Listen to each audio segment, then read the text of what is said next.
Hello students, welcome to your own channel home study by Govind sir. आपका अपने YouTube channel home study by Govind sir पर स्वागत है। हमारा कोऑर्डिनेट ज्योमेट्री का टॉपिक चल रहा है और कोऑर्डिनेट ज्योमेट्री में हम प्रीवियस लेक्चर में लाइंस के स्पेसिफिक पॉइंट्स के थ्रू पासिंग की कंडीशन में इक्वेशन ऑफ लाइन का कॉन्सेप्ट देख चुके हैं। आज हम उन्हीं कॉन्सेप्ट्स को आगे कंटिन्यू करते हैं। अगर कभी कोऑर्डिनेट एक्सिस के ऊपर दो लाइनें एक दूसरे को इंटरसेक्ट करने की कंडीशन में हो, तब ऐसे केस में इन दोनों लाइंस के रिगार्डिंग कुछ क्वेश्चंस हमारे बनते हैं। वो है कि इन दोनों लाइंस के बीच में कितने डिग्री का एंगल बन रहा है उसे आइडेंटिफाई करो। ये एंगल आइडेंटिफाई करने के लिए कहा जाता है। अब दो लाइंस के बीच में बनने वाले एंगल का मेजरमेंट आइडेंटिफाई करने के लिए हमें जो क्वेश्चन में डेटा चाहिए वो है दोनों लाइंस का स्लोप, दोनों रेखाओं की प्रवणता है। That means line x axis के साथ कितने डिग्री का एंगल पॉजिटिव डायरेक्शन में बना रही है, उसके tan की वैल्यू स्लोप होता है। और अगर डायरेक्टली स्लोप दिया तो लेट पहली लाइन का स्लोप हम m1 ले रहे हैं और सेकंड लाइन का स्लोप हमने m2 ले लिया। दो लाइंस के बीच में एंगल को आइडेंटिफाई करने के लिए इन दोनों स्लोप्स के बीच में अगर कोई स्पेसिफिक रिलेशन बने तब तो हम डायरेक्टली बता पाएंगे, अदरवाइज हमें कैलकुलेट करके निकालना होता है। If m1 and m2 are the slopes of two lines, then angle जो हमने यहाँ थीटा कंसिडर किया है, थीटा बिटवीन द लाइंस, तो ये थीटा आइडेंटिफाई करने के लिए कॉन्सेप्ट होता है that is tan theta equal to m1 minus m2 upon 1 plus m1 m2। क्योंकि एंगल की बात करें तो एंगल जनरली हम नेगेटिव नहीं लेते, दैट्स व्हाई मॉडुलस हो जाएगा। दैट मींस मॉड ले लेते हैं इसका। तो m1 minus m2 upon 1 plus m1 m2 tan theta की वैल्यू होती है। अब अगर m1 m2 में कोई रिलेशन नहीं है तो हम इन वैल्यूज को यहाँ प्लेस करके सॉल्व करेंगे और जो भी आएगा वो 10 के टर्म्स में एंगल की वैल्यू हो जाती है। लेकिन अगर इन दोनों स्लोप्स के बीच में एक स्पेसिफिक रिलेशन हो, m1 और m2 लेट आपस में बराबर हो जाते हैं। अगर दोनों लाइंस के स्लोप्स आपस में बराबर हैं तो लाइंस के स्लोप्स आपस में बराबर तभी हो सकते हैं जब दोनों लाइंस पैरेलल हो। देन लाइंस आर पैरेलल, तो दोनों रेखाएं हमारी समांतर हो जाएंगी, आर पैरेलल। और पैरेलल लाइंस के बीच में एंगल कितने डिग्री का होगा, तो m1 m2 बराबर है, माइनस करेंगे 0 हो जाएगा। 0 को किसी भी टर्म से डिवाइड करने पर 0 होता है, दैट मींस tan थीटा की वैल्यू 0। और 0 10 में कितने डिग्री की वैल्यू होती है, 0 डिग्री की वैल्यू होती है, that is theta equal to 0 हो जाएगा। दैट मींस अगर कभी दो लाइंस के स्लोप्स आपस में बराबर हैं तो लाइंस पैरेलल होने की वजह से उनके बीच में एंगल 0 डिग्री हो जाता है। लेकिन अगर दो लाइंस के बीच में ये एंगल है सपोज थीटा, तो इन्हीं दोनों लाइंस के बीच का एंगल ये भी होगा, दैट मींस 180 माइनस थीटा भी होगा। क्योंकि ये पूरा 180 में से थीटा को माइनस कर दिया जाए तो ये भी इनके बीच का एंगल है। अगर थीटा एंगल है तो 180 माइनस थीटा भी इन्हीं दोनों लाइंस के बीच का एंगल होता है। ऐसे में अगर 0 डिग्री दो लाइंस के बीच का एंगल है तो फिर 180 minus 0 will be 180 degree, that means दो लाइंस के बीच में 180 डिग्री का एंगल भी होगा। ऑप्शन पर डिपेंड करेगा, अगर 0 दिया है तो 0 क्लिक करेंगे और अगर 180 दिया है तो 180 को टिक करेंगे। क्लियर? दैट मींस दो पैरेलल लाइंस के बीच में 0 डिग्री का एंगल होगा and that is equal to 180 degree. और ऐसा कब होगा, जब दोनों लाइंस के स्लोप्स आपस में बराबर होंगे। लेकिन अगर दोनों लाइंस के स्लोप्स m1 और m2 का प्रोडक्ट -1 के बराबर हो जाए, m1 और m2 का प्रोडक्ट अगर -1 के बराबर हो जाता है, दैट मींस m1 और m2 का प्रोडक्ट -1, तो 1 - 1 दैट वुड बी 0। 0 से किसी भी टर्म को डिवाइड करेंगे इनफाइनाइट, इनफाइनाइट 10 में 90 डिग्री की वैल्यू होती है। दैट मींस 90 कब होगा, परपेंडिकुलर। दैट मींस अगर कभी दो लाइंस के स्लोप्स का प्रोडक्ट -1 आ रहा है तो लाइंस परपेंडिकुलर होती हैं, देन लाइंस आर परपेंडिकुलर। और परपेंडिकुलर लाइंस के बीच में एंगल विल बी 90 डिग्री, तब लाइंस के बीच का एंगल 90 डिग्री हो जाएगा। इट मींस अगर दोनों लाइंस के स्लोप्स आपस में बराबर हैं तो एंगल 0 डिग्री या 180 डिग्री। अगर दोनों लाइंस के स्लोप्स का प्रोडक्ट -1 है तो एंगल 90 डिग्री। और इन दोनों में से कोई भी कंडीशन नहीं बनती है तो फिर स्लोप्स की वैल्यूज को यहाँ प्लेस करके हम tan थीटा की वैल्यू आइडेंटिफाई करेंगे, that will be the angle between the lines, तब वो लाइंस के बीच का एंगल हो जाएगा। एक क्वेश्चन है, find the angle between the lines B and BC if the coordinates of the vertices are A -2, 1, B 2, 3 and C -2, -4। यदि A -2, 1, B 2, 3 व C -2, -4 तीन बिंदु हैं, तब BA व BC के बीच का कोण ज्ञात कीजिए। लेट वो तीन पॉइंट्स ये क्वेश्चन के लैंग्वेज के अकॉर्डिंग हमसे कहा गया है कि BA और BC के बीच का एंगल आइडेंटिफाई करना, that means BA that is this one and BC ये इन दोनों के बीच का ये एंगल आइडेंटिफाई करने के लिए कहा गया है कितना हो। अब ऐसे में हमें ए बी का स्लोप और बी सी का स्लोप दोनों चाहिए होंगे, और दो पॉइंट से पास होने वाली लाइन का स्लोप हमने प्रीवियस लेक्चर में देखा था। तो दो पॉइंट से पास होने वाली लाइन का स्लोप होता है slope of line passing through two points, m equal to होता है y2 minus y1 upon x2 minus x1। इसके थ्रू हम दो पॉइंट्स के बीच का दो पॉइंट से पास होने वाली लाइन का स्लोप को आइडेंटिफाई कर सकते हैं। तो ऐसे में लेट पहले ए बी लाइन का स्लोप फाइंड करते हैं। तो इसके लिए ये x1 y1 और इस पॉइंट को लेट x2 y2 कंसीडर करते हैं। तब slope of line A B find कर रहे हैं। Let slope of line A B को हम कंसीडर कर रहे हैं m1 that is y2 minus y1 upon x2 minus x1। तो y2 minus y1 that is 3 minus 1 upon x2 minus x1 that is 2 minus minus 2, 3 minus 1 is 2 and 2 plus plus 2 that is 4, that is 1 by 2. It means AB line का slope हो जाता है 1 by 2 and slope of line BC को late M2 consider कर रहे हैं और इसके लिए भी फॉर्मेट है y2 minus y1 upon x2 minus x1।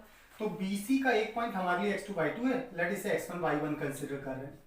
इन दोनों पॉइंट्स के लिए हमें स्लोप लेना है, तो that is y2 minus y1 that is 3 minus minus 4, 3 minus minus 4 divided by x2 minus x1. x2 is 2 and x1 is minus 1. So 2 minus minus 2, sorry. So 3 plus 4 divided by 4, that is 7 by 4. Now इन दोनों lines के जो slopes आए हैं m1 and m2 1 by 2 and 7 by 4, इन दोनों की values आपस में बराबर नहीं। अगर वैल्यूज बराबर नहीं है तो लाइंस पैरेलल नहीं है, दैट मींस एंगल 0 डिग्री नहीं होगा। नेक्स्ट, दोनों लाइंस के स्लोप्स का प्रोडक्ट अगर हम करें तो दैट वुड बी 7 अपॉन 8। ये -1 भी नहीं आ रहा, दैट मींस ये दोनों लाइंस परपेंडिकुलर भी नहीं। इट मींस हमें दोनों लाइंस के बीच के एंगल को tan थीटा के फॉर्मेट से आइडेंटिफाई करना होगा। tan theta equal to m1 minus m2 upon 1 plus m1 m2, दो लाइंस के बीच का एंगल का फॉर्मेट होता है। वैल्यूज को प्लेस करते हैं तो m1 की वैल्यू हमारे पास है 1/2 minus m2 is 7/4 divided by 1 plus m1 m2 1/2 into 7/4। Denominator में दोनों का मल्टीप्लाई करते समय इनका डिनोमिनेटर आएगा 4 2 ज़ा 8, दैट मींस यहाँ डिनोमिनेटर में 8 आएगा तो न्यूमरेटर का डिनोमिनेटर भी 8 बनाने की कोशिश करते हैं। दैट मींस हम एलसीएम लेने की बजाय दोनों का मल्टीप्लाई कर देते हैं। 4 2 ज़ा 8 हो जाएगा, 2 से डिवाइड किया 4 माइनस 4 से डिवाइड करेंगे 2, 7 2 ज़ा 14 एंड डिवाइडेड बाय यहाँ आएगा 1 प्लस 7 1 ज़ा 7 एंड 4 2 ज़ा 8, दैट इज। अब ऐसे में न्यूमरेटर हो जाएगा माइनस का 10 अपॉन 8 एंड डिवाइडेड बाय 8 1 ज़ा 8 and 7 15/8। बिकॉज दोनों के डिनोमिनेटर्स, दोनों फ्रैक्शंस के डिनोमिनेटर सेम है, एलिमिनेट हो जाएंगे। So that is -10 upon 15। अब क्योंकि हम माइनस साइन नहीं लेते हैं इसलिए माइनस का साइन एलिमिनेट किया जा सकता है, that is 2/3। That means that would be -2/3। But actually हमसे दोनों लाइंस के बीच के एंगल को पूछा गया, एंगल के tan की वैल्यू नहीं पूछा गया। सो tan थीटा से हमें थीटा अगर आइडेंटिफाई करना हो तो थीटा निकालने के लिए tan को ट्रांसपोज करके उधर ले जाते हैं, तो that would be tan minus, because minus का साइन हम एलिमिनेट करते हैं तो इसे लिखेंगे tan inverse 2/3। So angle will be tan inverse 2/3, that's the angle between the lines. तो दोनों लाइंस के बीच में tan इनवर्स 2/3 का एंगल हो जाएगा। लाइंस के रिगार्डिंग अगला इंपॉर्टेंट कॉन्सेप्ट है टाइप ऑफ लाइंस। लाइन को डिफरेंट फॉर्म में रिप्रेजेंट किया जाता है। तो लाइन को जनरली हम 4 डिफरेंट फॉर्म में रिप्रेजेंट कर सकते हैं जहां से स्पेसिफिकली ईच ऑफ टाइप के रिगार्डिंग क्वेश्चन बनता है। कौन कौन से फॉर्मेट्स हैं, चलिए उनको देखते हैं। First form of the line is standard form of line, रेखा का मानक रूप, और ये होता है ax plus by plus c equal to 0। ये लाइन का स्टैंडर्ड फॉर्म होता है। हम क्योंकि 2 वेरिएबल्स के रिगार्डिंग स्टडी कर रहे हैं, 2 डायमेंशनल कोऑर्डिनेट ज्योमेट्री की स्टडी कर रहे हैं, तो इसमें 2 ही वेरिएबल x एंड y हैं। तो अब सीक्वेंसली सबसे पहले x then y then constant term, सारी वैल्यूज राइट लेफ्ट साइड में और राइट साइड में 0। ऐसा फॉर्म हमारा स्टैंडर्ड फॉर्म ऑफ लाइन कहलाता है। Second form of the line is slope intercept form, रेखा का प्रवणता रूप, जो कि होता है y equal to mx plus c। ये भी एक इंपॉर्टेंट फॉर्म है क्योंकि यहां से भी क्वेश्चंस पूछे जाते हैं। Third form of the line is intercept form of line, रेखा का अंतःखंड रूप, और इसकी इक्वेशन होती है x upon a plus y upon b equal to 1। ये लाइन के इंटरसेप्ट फॉर्म की equation. Fourth form of the line is normal form of line, रेखा का लंब रूप, और normal form of the line की इक्वेशन होती है x cos alpha plus y sin alpha equal to p। ये नॉर्मल फॉर्म ऑफ लाइन का इक्वेशन है, रेखा के लंब रूप का समीकरण कहलाता है। तो इस तरह से हमारे पास चार फॉर्म है। इन चारों फॉर्म में से जनरली हमें क्वेश्चन के अंदर स्टैंडर्ड फॉर्म की लाइन का इक्वेशन ही दिया जाता है। जनरली ये फॉर्म दिया जाता है, अदरवाइज किसी भी फॉर्म में लाइन हो सकती है। First form of line is standard form of line, रेखा का मानक रूप ax plus B Y plus C equal to 0। इस फॉर्म से हमारे क्वेश्चंस कैसे बनते हैं, चलिए उसको देखते हैं। Actually standard form of line के अकॉर्डिंग अगर कोई क्वेश्चन पूछा जाता है तो जनरली क्वेश्चन होता है कि सिंगल लाइन की बजाय एक से ज्यादा दो लाइंस आपको दी जाएंगी। अगर आपको दो लाइंस की इक्वेशन दी जाती है, suppose ax plus B Y plus C equal to 0 is first line and ax plus B Y plus C equal to 0 is second line. तो ये तो दोनों सेम लाइन को डिनोट कर रहे हैं। डिफरेंशिएट करने के लिए हम इनके कोफिशिएंट्स a b c की नंबरिंग कर रहे हैं, तो a1 b1 c1 a2 b2 and c2। अब ये दो लाइंस को रिप्रेजेंट कर रहे हैं, first line and second line. a1x plus b1y plus c1 equal to 0 is first line, a2x plus b2y plus c2 equal to 0 is second line. Question ये बनता है कि ये दोनों लाइन कैसी लाइनें हैं। कैसी लाइन से मतलब है कि एक दूसरे को काटने वाली लाइन से, इंटरसेक्टिंग लाइन से, या एक दूसरे के पैरेलल लाइन से, समांतर रेखाएं हैं, या एक दूसरे के ऊपर ही ओवरलैप करने वाली लाइन से। कैसी लाइन से हमसे ये पूछा जाता है। साथ ही हमसे ये भी पूछा जाता है कि इन दोनों लाइंस के कितने सॉल्यूशन पॉसिबल। दैट मींस एक ही सॉल्यूशन आएगा, कोई भी सॉल्यूशन नहीं आएगा, या बहुत सारे सॉल्यूशंस आ सकते हैं। इस तरह से हमारे दो टाइप के क्वेश्चंस यहां से बनते हैं। तो जब भी हमें दो लाइंस की इक्वेशंस देकर types of line that means intersecting, parallel और कंसाइडिंग पूछा जाए, या फिर लाइंस के कितने सॉल्यूशन है पूछा जाए, फाइंड आउट करने का तरीका दोनों के लिए कॉमन है। तो क्या करना होता है, इसके लिए हमें दोनों ही लाइंस में x के कोफिशिएंट्स का ratio that means a1 upon a2 identify करना है, y के कोफिशिएंट्स का ratio b1 upon b2 identify करना है, एंड कांस्टेंट टर्म्स का ratio c1 upon c2 identify करना है। इनको आइडेंटिफाई करना होगा, इनकी वैल्यूज कितनी है ये हमें आइडेंटिफाई करना होगा। ओके, और वैल्यूज लेते समय विद साइन लेना होता है, रिमेंबर दैट साइन लेने होते हैं। तो ऐसे में a1 upon a2 b1 upon b2 and c1 upon c2 identify करेंगे, उसके थ्रू बताएंगे लाइंस कैसी हैं या लाइंस के कितने सॉल्यूशन हैं। तो पहली कंडीशन आती है, अगर x के कोफिशिएंट का ratio that means a1 upon a2 और y के कोफिशिएंट्स का रेशियो b1 अपॉन b2 आपस में बराबर नहीं होते हैं, तो फिर हमें थर्ड रेशियो को आइडेंटिफाई करने की जरूरत नहीं है, हम इसी के थ्रू कंक्लूजन निकाल सकते हैं। दो स्टैंडर्ड फॉर्म की लाइंस की इक्वेशन में अगर x के कोफिशिएंट का रेशियो और y के कोफिशिएंट का रेशियो आपस में बराबर नहीं है, तो ऐसी लाइंस होती हैं intersecting lines. Intersecting lines, intersecting lines का मतलब होता है प्रतिच्छेदी रेखाएं, एक दूसरे को काटने वाली लाइन। अब सेकंड बात आती है कि इन दोनों लाइंस के सॉल्यूशन कितने होंगे। लाइंस कैसी है तो हमें पता चल गया, अगर x के कोफिशिएंट का रेशियो y के कोफिशिएंट के रेशियो के बराबर नहीं है तो लाइंस इंटरसेक्टिंग लाइंस, प्रतिच्छेदी रेखा होती है। तो फिर इन दोनों लाइंस के सॉल्यूशन कितने होंगे। एक्चुअली दो लाइंस एक दूसरे को जितने पॉइंट पर इंटरसेक्ट करती हैं उतने ही सॉल्यूशंस होते हैं। अगर लाइंस एक दूसरे को काटेंगी तो केवल एक ही पॉइंट पर काटेंगी, दैट मींस लाइंस का एक ही सॉल्यूशन पॉसिबल है। तो इंटरसेक्टिंग लाइंस का एक सिंगल सॉल्यूशन होता है जिसे कहा जाता है यूनिक सॉल्यूशन। सो ऐसी लाइंस का यूनिक सॉल्यूशन होता है। यूनिक सॉल्यूशन मींस अद्वितीय हल कहा जाता है। तो जब दो लाइंस इंटरसेक्टिंग होंगी, और कब होंगी, जब x के कोफिशिएंट का रेशियो y के कोफिशिएंट के रेशियो के बराबर ना हो, तो ऐसी लाइंस इंटरसेक्टिंग लाइंस या प्रतिच्छेदी रेखा कहलाती हैं। और ऐसी लाइंस का यूनिक सॉल्यूशन होता है, अद्वितीय हल होता है। अगर x के कोफिशिएंट का रेशियो y के कोफिशिएंट्स के रेशियो के बराबर हो और कांस्टेंट टर्म्स के रेशियो के बराबर ना हो, तो लाइंस पैरेलल होंगी, समांतर रेखा है, और पैरेलल लाइंस एक दूसरे को कभी काटती नहीं, तो इनका कोई सॉल्यूशन नहीं आएगा, दैट मींस नो सॉल्यूशन की कंडीशन हो जाती है। और ऐसे में नो सॉल्यूशन को कहा जाता है हिंदी में कोई हल संभव नहीं, दैट मींस ये लाइंस का कोई सॉल्यूशन नहीं देंगी। x के कोफिशिएंट का रेशियो, y के कोफिशिएंट का रेशियो और कांस्टेंट टर्म्स का रेशियो सब आपस में बराबर हुए तो लाइंस एक दूसरे के ऊपर ओवरलैप करने वाली होंगी, और ओवरलैप करने वाली लाइंस को कंसाइडिंग लाइंस, संपाती रेखा कहा जाता है। कंसाइडिंग लाइंस हर एक पॉइंट पर एक दूसरे को टच कर रही हैं, इसलिए हर एक पॉइंट इनका सॉल्यूशन हो जाता है, और लाइन के ऊपर ओवरऑल इनफाइनाइट पॉइंट्स होते हैं, इसलिए इनके infinite solution, that means infinite solutions हो जाएंगे। सो अनंत हल हो जाता है। तो इस तरह से हमारे पास तीन स्पेसिफिक कॉन्सेप्ट्स बने दो स्टैंडर्ड फॉर्म की लाइंस के रिगार्डिंग। स्टैंडर्ड फॉर्म की दो लाइंस की इक्वेशंस देकर आपसे इन तीन डिफरेंट कंडीशंस के रिगार्डिंग क्वेश्चन पूछा जा सकता है, जो आपको क्लियर होना चाहिए। एक बार फिर से रिवाइज करते हैं। अगर दो स्टैंडर्ड फॉर्म की लाइंस की इक्वेशंस में x के कोफिशिएंट का रेशियो y के कोफिशिएंट के रेशियो के बराबर नहीं है तो लाइंस इंटरसेक्टिंग लाइंस प्रतिच्छेदी रेखा होंगी और इनका यूनिक सॉल्यूशन अद्वितीय हल होता है। लेकिन अगर x के कोफिशिएंट का रेशियो y के कोफिशिएंट के रेशियो के बराबर हो और ये कांस्टेंट टर्म्स के रेशियो के बराबर ना हो तो ऐसी लाइंस पैरेलल लाइंस समांतर रेखाएं कहलाती हैं और इन लाइंस का कोई सॉल्यूशन नहीं होता, कोई हल नहीं है। लेकिन अगर x के कोफिशिएंट का रेशियो y के कोफिशिएंट का रेशियो और कांस्टेंट टर्म्स के रेशियो सब आपस में बराबर हो गए तो लाइंस कंसाइडिंग लाइंस संपाती रेखा कहलाती हैं। इनके इनफाइनाइटली मेनी सॉल्यूशंस होते हैं, अनंत हल की कंडीशन बनती। चलिए एक क्वेश्चन लेते हैं। क्वेश्चन है find the value of a for which the lines x + 3y - 8 = 0 and ax + 12y + 5 = 0 are parallel. a के किस मान के लिए रेखाएं x + 3y - 8 बराबर 0 और ax + 12y + 5 = 0 एक दूसरे के समांतर होंगी, ये हमारा क्वेश्चन है ना। क्वेश्चन में कहा गया है कि दोनों लाइंस एक दूसरे के पैरेलल हैं, समांतर हैं। इट मींस लाइंस पैरेलल होने की कंडीशन को यूटिलाइज करते हुए सॉल्व करना चाहिए।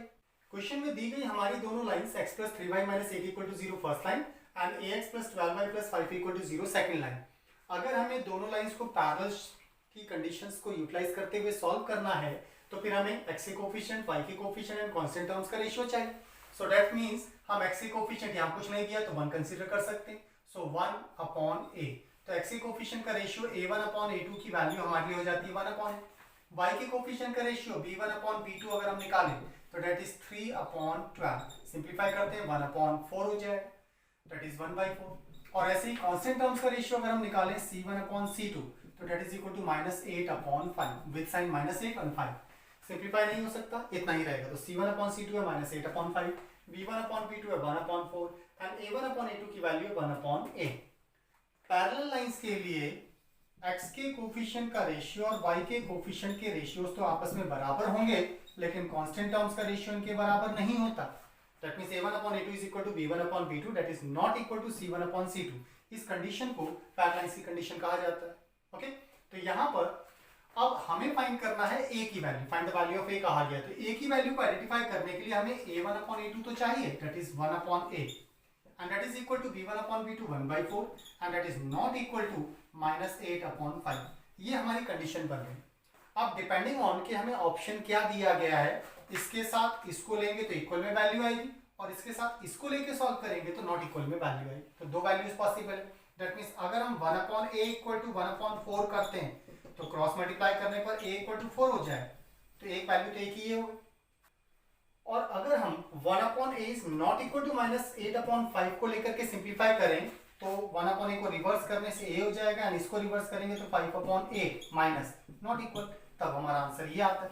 दैट मींस अगर इक्वल में आंसर दिया है तो 4 हमारा आंसर हो जाएगा, लेकिन अगर नॉट इक्वल में दिया है तो आंसर विल बी -5/8। ये हमारे आंसर्स होंगे।